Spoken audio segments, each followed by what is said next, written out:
Hello नमस्कार, म चाहिँ आज काली खोलातिर झर्दैछु हैन। धानबारी अदुवाबारी सबै हेर्नको लागि झर्दैछु बाल्टिङ बुल्टुङ भान्जो र छोरो लिएर। र के छ कस्तो छ वेदरहरु पनि ठिकै छ, शीतल छ, हावा लागि चलिरहेको छ, सुरुरु हावा हैन। गाउँ घरमा बसेपछि यति त गर्नै पर्यो, कोही बेला हिँड्न मन लाग्छ, हिँड्न सुतेरै मात्रै पनि भएन।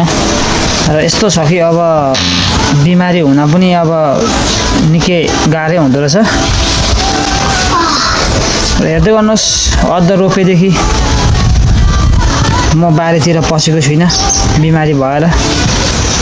लगभग हेर्नुहोस् न, अदुवा पनि राम्रै रहेछ, ठिकै आउँदै रहेछ अदुवा पनि, बढियै छ। अदुवाको बुटाहरू पनि घामहरूले हानेर पनि त्यति साह्रो बिग्रेको रहन्छ, यो सबै छ। र अरू बारी गोड्दैछन्, म चाहिँ अब यसो अदुवा बगानतिर हेर्न चलेको हैन। तपाईहरु पनि हेर्दै गर्नुहोस् मेरो भिडियो कस्तो लाग्छ। प्लिज तपाईहरुले माया गरेर फलो गरेर शेयर गरेर लाइक गरिदिनुहुन्छ भन्ने आशा गर्दछु हजुरहरुलाई। र कहाँकहाँदेखि हेर्नुहुन्छ हजुरहरुले सम्पूर्ण मित्रहरुले फुल्ली सपोर्ट दिनुहुन्छ, माया गरिदिनुहुन्छ भन्ने कुरा राख्दै आशा गर्दछु। त्यो अन्त्यलाई छोरो लिएर चाहिँ म जंगल जाँदैछु हैन। यिनीलाई चाहिँ अगाडि लगाएको छु म चाहिँ, किनभने धेरै दिन भयो हैन, मैले धान छरेको दिनदेखि चाहिँ एक दिन पनि आएको थिइनँ काली खोलाको जंगलमा हेर्नलाई। कस्तो भयो चाहिँ धेरै भइरहेको थियो हैन, बिमारी भइकन यो धानबारी पनि हेर्न आएको थिइनँ। दबाई सबै हानेर एकदम फिक्क पारेको छन् धानहरू पनि।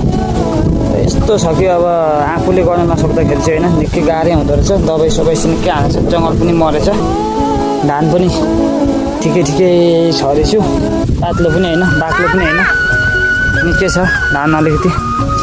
अब यस्तो छ है गाइस हामीहरूको चाहिँ, हाम्रो गाउँको जिन्दगी चाहिँ यस्तो छ हे साथीभाइ हो। गाउँको वेदर यस्तो छ, हरियाली हरियाली वेदरमा छ हाम्रो चाहिँ, देख्न सक्नुहुन्छ मजाको पानी पर्ला जस्तो भएको छ। यहाँ त धानबारी चाहिँ खेतीहरू पनि देख्नु हुँदैछ।